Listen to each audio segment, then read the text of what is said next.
जय श्री महाकाल। गुरु वचन, गुरु भक्ति क्या होती है, गुरु के वचन क्या होते हैं। सबसे पहले आपको इस विषय में आप लोगों को बताता हूं कि गुरु के वचन, इस संसार में कोई भी ऐसा शब्द नहीं है जो काट सके। क्यों? क्योंकि गुरु ब्रह्मा गुरुर विष्णु गुरुदेव महेश्वर, गुरुर साक्षात पर ब्रह्म तस्मै श्री गुरुवे नमः। कि गुरु ही ब्रह्मा है, गुरु ही विष्णु है, गुरु ही भगवान शिव है और गुरु ही पर ब्रह्म है। तो इसलिए गुरु के शब्दों को कोई भी नहीं काट सकता है। और कोई भी व्यक्ति, कोई भी नराधम, कोई भी पैशाचिक बुद्धि वाला अगर गुरु के वचनों को काटने का वचन कहता है और बताता है, उससे, उस पिशाची भाव से हमेशा दूर रहना चाहिए। क्योंकि गुरु शब्द ही स्वर है। अगर गुरु शब्द कट गए तो तंत्र मंत्र का जाल ही खत्म हो गया। इस संसार में तंत्र का नामो निशान ही खत्म हो गया। फिर गुरु शब्द ही कट गया तो फिर जीवन में कुछ ही नहीं बचा। गुरु से ही भगवान है, गुरु से ही शक्तियां हैं, गुरु से ही परब्रह्म है। क्योंकि गुरु को ही परब्रह्म कहा गया है। इसलिए ऐसी उलझी भरी बातों से और ऐसे लोगों से सदैव सावधान रहो। आप लोगों को कोई गुरु ना मिले, कोई ज्ञान ना मिले तो समर्पण की भावना से भक्ति करो। अगर आपको लगता है कि आपको कोई गुरु सही नहीं मिल रहा है, किसी का ज्ञान आपको फलीभूत नहीं हो रहा है, कोई गुरु आपको सच्चा नहीं लग रहा है, तो समर्पण की भावना रखो।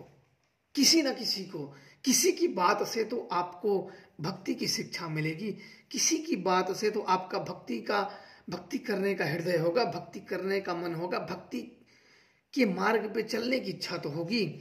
तो जिसकी बातों से आप प्रेरित हुए हो, जिसकी बातों से आपको भक्ति के मार्ग पे चलने की इच्छा हुई हो, उसे ही मन गुरु मानिए। जैसे एकलव्य ने माना हुआ था।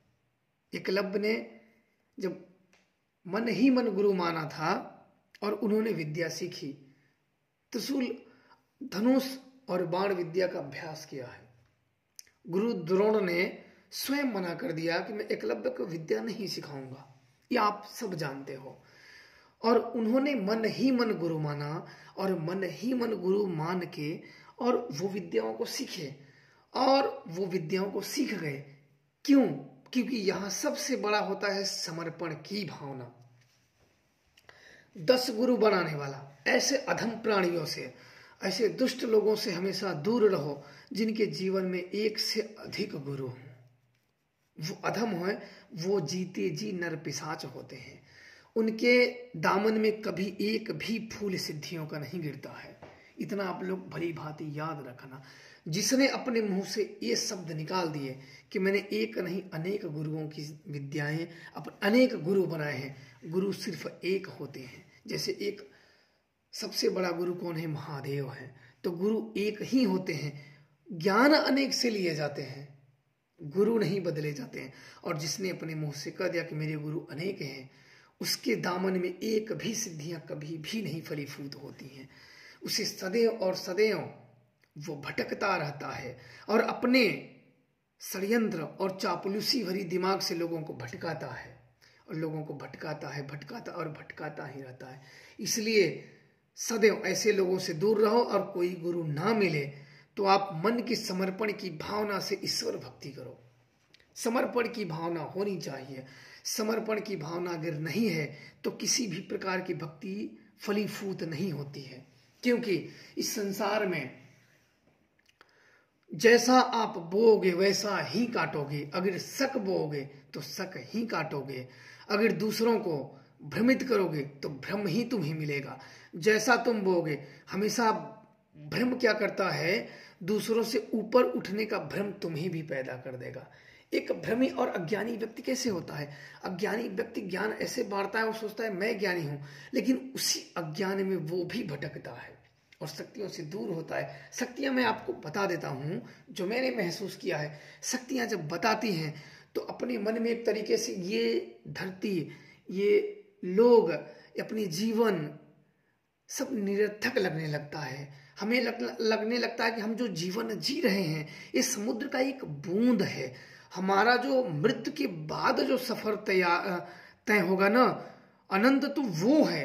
हम तो ये छोटे से जीवन को, एक बूंद को ही बहुत बड़ा मान रहे हैं। इस शरीर को त्यागने के बाद अथाह जो अनंत रास्ते हैं वो तो तब उत्पन्न होंगे। अनंत जो हमारी चलेगी, अनंत जो सीमाएं हैं जो चल रही हैं, जो अनंत सफर है, ये देह त्यागने के बाद चलती है। हम तो इस देहधारी में होके हम इस छोटे से सफर को बड़ा अनंत, और अपने षड्यंत्र द्वारा हम जो बीज बो रहे हैं इसे हम ही काटेंगे मृत्यु के बाद। और मसान बोलता है कि इसमें लाभ मेरा ही है। मसान यह बोलता है कि इसमें लाभ मेरा ही है। इंसान मूर्ख है जो सोचता है कि मैं जीत गया, मैं विजय हो गया, मैं ये कर दिया। तुम मरने के बाद मेरे ही पास आओगे और तुम्हारा सफर तो तब शुरू होगा, मृत्यु के बाद शुरू होगा। जब यह सब बात हम सब सुनते हैं तो मन में एक भय उत्पन्न हो जाता है कि हम कब बचपन थे, कब संगी दोस्त थे, कब मित्र थे, कब देखो बड़े हो गए हैं, कब व्यक्तियों का समस्याओं के साथ, कब कामनाओं के साथ, कब लोगों के साथ, कोई दुश्मनी, कोई मित्रता, कोई शत्रु, ऐसे जीवन के साथ, मृत्यु के साथ कैसे अपने आभूष में चले जा रहा है और कब मृत्यु को प्राप्त हो जाएगा। आज मैं आप लोगों से पूछ रहा हूं, एक बड़े बड़े मंत्री, बड़े बड़े पद वाले, चाहे बड़े बड़े कोई हो, बड़े बड़े पद वाले जब मरते हैं तो वहां मृत्यु के बाद उनका पद या शक्ति किसी भी प्रकार की काम आती है? मसान जब उस समय बता रहा था, एक मसान शक्ति, आप लोग मसान को क्या बोलते हो? कच्चा कलुआ।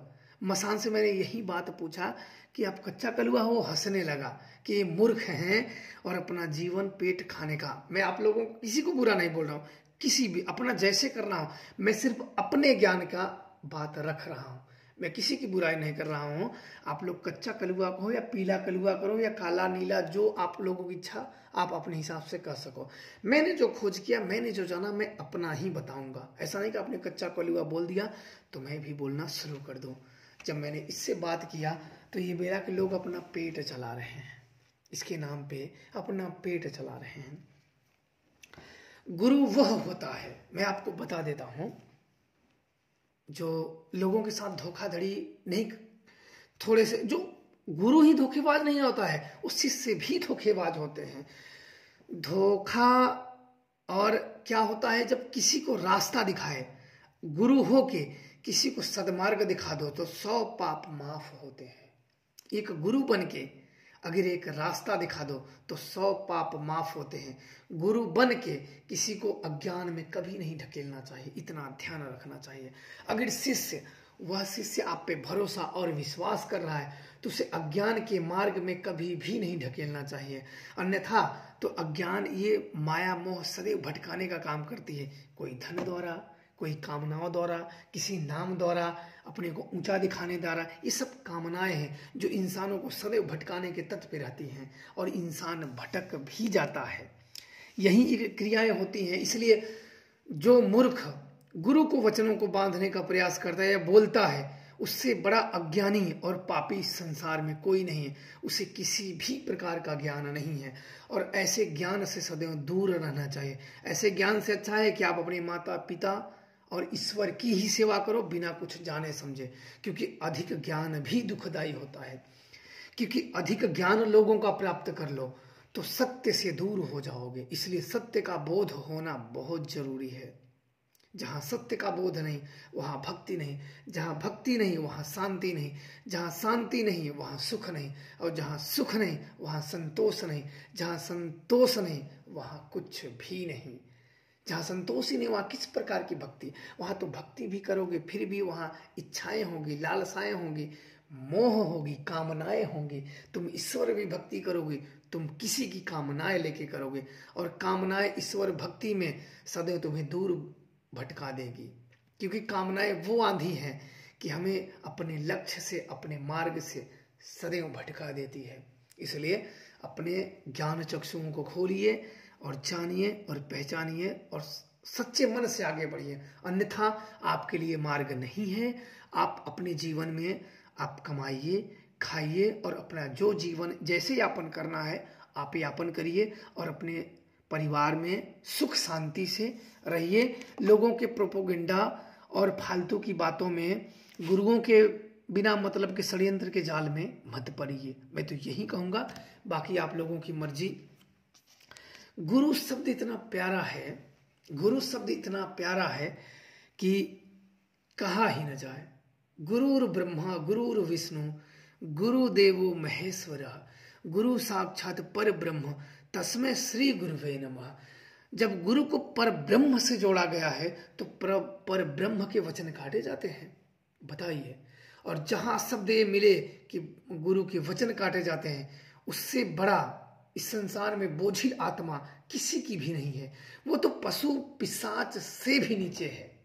पशु तो किसी को तकलीफ नहीं दे रहा, लेकिन वह व्यक्ति जीते जी पशुओं का काम कर रहा है, और उसकी ज्ञान को मानने वाले भी पशु हैं, और अज्ञान के ही और दंड के ही अधिकारी। उन्हें उनके दामन में किसी भी प्रकार की शक्तियां और सिद्धियां फलीफूत नहीं होती हैं। वो जिस किसी में हाथ डालेंगे उन्हें दुख और समस्याओं के अलावा कोई हाथ नहीं लगेगा। हाँ, उन्हें थोड़े समय के लिए उनका झूठ सफलता दिला सकता है, लेकिन जब उन्हें सत्य की मार लगती है तो जीवन ही त्याग देंगे। इतना आप लोग ध्यान रखना, क्योंकि झूठ ज्यादा समय तक टिकता नहीं है, उसका अंत बहुत बुरी तरीके से होता है। जब सत्य और झूठ की युद्ध होता है ना, तो हारता झूठ ही है, पर झूठ का अंत ही हो जाता है। इसलिए आप लोग जरूर याद रखिए और प्रसन्न रहिए, और आप लोगों पे महादेव का आशीर्वाद बना रहे। खुश रहो, प्रसन्न रहो आप लोग। जय श्री महाकाल।